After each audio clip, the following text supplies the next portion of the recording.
Hello everyone, it's Anonymous Pennsylvania Voter here, and for today's video, I wanted to talk about how the Democrats can move forward after losing the 2024 presidential election and losing the House and Senate. And I wanted to do that by looking at, of course, the most crucial battleground state there is, Pennsylvania, and its 19 electoral votes. Now, Donald Trump won Pennsylvania in 2024 by 1.7 points, and Joe Biden in 2020, as you can see here, won by 1.2%. Now, I wanted to get into the exit polls from NBC News from the 2024 and 2020 election just to show you how much Pennsylvania's electorate has shifted and where Democrats have the most problems and how they can potentially fix them.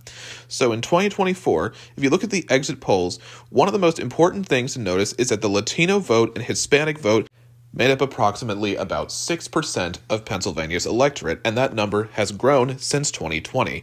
Now, many people will probably assume that most Hispanic voters in Pennsylvania live in Philadelphia, but that is actually not really the case. In Lehigh County, in eastern Pennsylvania, where the city of Allentown is, the third largest city in Pennsylvania, is over 50% Hispanic, and it has shifted to the right by a few points. Berks County, where Reading, Pennsylvania is, also a pretty Hispanic area, shifted to the right by a decent amount. Another one, the third most Hispanic, Monroe County, a county that even voted for Hillary Clinton in 2016. It went red this election cycle. And then close by, Luzerne County, where Wilkes-Barre is, shifted to the right by a decent amount, and Trump basically repeated his 2016 numbers. And then back down in Philadelphia County, you have the results you got. However, if you look at Joe Biden's numbers from 2020, he held up relatively strong in these areas. If you look at Lehigh County, he won it rather comfortably by a decent margin. He cut into the margins in Berks County, and he also, up in northeast Pennsylvania, probably got a little bit of a hometown boost in that area, doing pretty well in Monroe County, and also in Luzerne County, where Wilkes-Barre is. I think that he probably had a decent amount of name recognition there, and that probably helped him out, and he also, of course, did pretty well in Philly. Now, one of the things that some Democrats were the most worried about when Kamala Harris entered the race was how would Kamala Harris hold up with white men and white women? Well, turns out she actually did better than Joe Biden's numbers. If you look at it, with white men, she got 39% of the vote. White women, she ended up getting 48%. If you look at Joe Biden's margins, he was able to get 37% of white men and 47% of white women, and Kamala Harris did better than Joe Biden in those areas.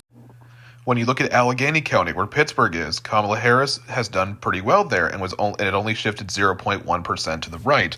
Keep in mind, it is a majority white area. If you look at this, she actually increased off Joe Biden's vote share by about 0.3% and held up relatively well out there. Another place where Kamala Harris ended up doing pretty well was actually in Pennsylvania's Amish Dutch country, which includes the Clay counties, which stands for Cumberland, Lancaster, Adams, and York counties, which are in southern and central Pennsylvania. Now, if you look in Cumberland County, she did better than Biden outright. If you look at the vote share, Lancaster County, she was able to hold up relatively well, only shifting 0.3% to the right. She ended up doing even better than Joe Biden, surprisingly enough, in Adams County, and increasing her vote share compared to Biden and decreasing Donald Trump's in the process. And in York County, despite Donald Trump getting a decent amount more votes this time than he did last time, Kamala Harris was able to hold on to Joe Biden's percentage of the vote share and possibly could have held up if she was able to regain Biden's margins elsewhere in the state.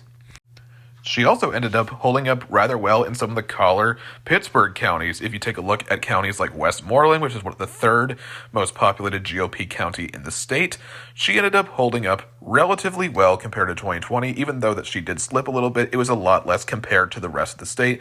Westmoreland, if you look at Butler County, the county ended up shifting left by 0.1%. If you look at the vote share. So what does all of this mean? Kamala Harris doing better with white voters than Joe Biden, but doing worse with Latino voters and black voters? If you take a look at the exit polls, it's hard to believe to some people, but that's actually how things ended up going. And one of the places where Kamala Harris significantly underperformed Joe Biden was among people who did not have college degrees. The numbers were pretty staggering if you take a look. Joe Biden was able to get 41% of those voters, and Kamala Harris was only able to get in the lower 30s. Another small bright spot here for Democrats is that Kamala Harris ended up doing better with union voters than Joe Biden did, ending up winning them outright when Joe Biden actually lost them in 2020 despite being the most pro-union president possibly in American history. That is something that Democrats have to emphasize moving forward, talking about how they are the party of workers, how they are the party of unions, and how they will be supporting the working class voters. If you look at all of this, Joe Biden's working class approach was able to do enough for him to win. However, if you look at some of the exit polls from Kamala Harris in 2024, some of the income numbers among people who voted for him looks like a Bob Dole or Mitt Romney exit poll. The numbers with Gen Z voters also decreased by a decent amount during this as well, and it feels that Democrats could potentially have taken them for granted, just expecting them to be as pro-Democrat as they were back in 2020. The numbers also with black voters also decreased a decent amount from 2020 to 2024, and it's another area where I think that Democrats have taken some of their voter base for granted. The numbers for income look even more staggering once you look at the 2023 total family income exit polls, when most people who voted for her, who were on the definitely more wealthy side, voted for Harris more than they voted for Trump, which is almost never the case. Looking at the income from 2020, Joe Biden won people who are making lower income by a much bigger margin. This right here has shown that voters, at least in Pennsylvania, but not just here in Pennsylvania, but across the country, are seeing that Democrats are not as much the party that stands up for the working class nearly as much as they should have. Going back to a point that I was talking about earlier, in the 2022 Senate race here in Pennsylvania where John Fetterman ended up winning, he did significantly better than both Joe Biden and Kamala Harris in the more Latino-heavy areas of the state, specifically Northeast Pennsylvania, Lehigh Valley area, and of course Philly. How was he able to pull this off? He had a very strong pro-working class message that he was able to get across to voters, and he was also able to be a very tough-on-the-border Democrat, which is something that a lot of Democrats have not been able to do successfully, and it's why Donald Trump has such a large advantage when it comes to handling immigration and the southern border. I think that way too many Democrats thought for too long that more Latino voters would side with Democrats over immigration and the border, but that is not the case at all. And I think that going forward, Democrats need to seriously look in the mirror and handle immigration more and be the party of workers again. So thank you guys all so much for watching.